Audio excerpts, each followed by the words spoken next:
welcome to OnceHub Tutorials. In today's video, we're going to take a look at the different types of questions you can add to your booking form to ensure you collect the necessary information for a successful meeting.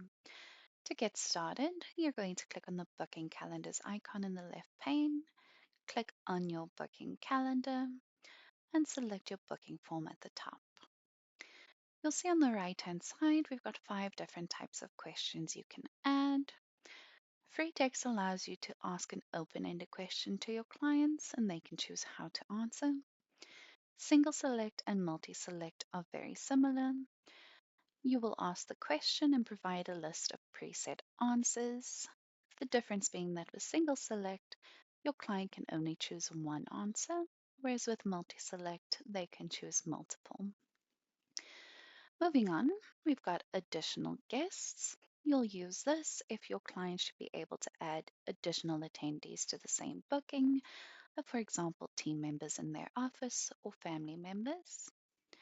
And we've got the phone question.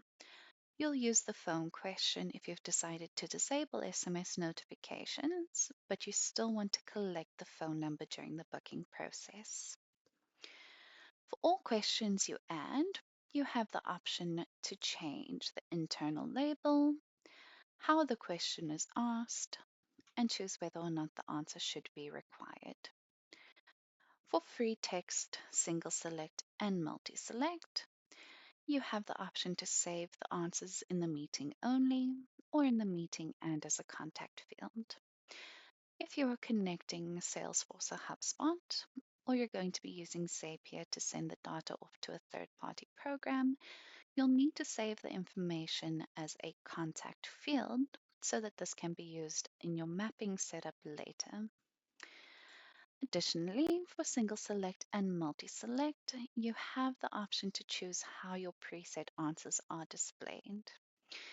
For the single select, I've chosen buttons as the display option, and you can see this here. For the multi-select, I've chosen list options dropdown, which you can see here. That is it for the different types of questions you can add to your booking form. Thank you for watching, and we'll see you in the next one.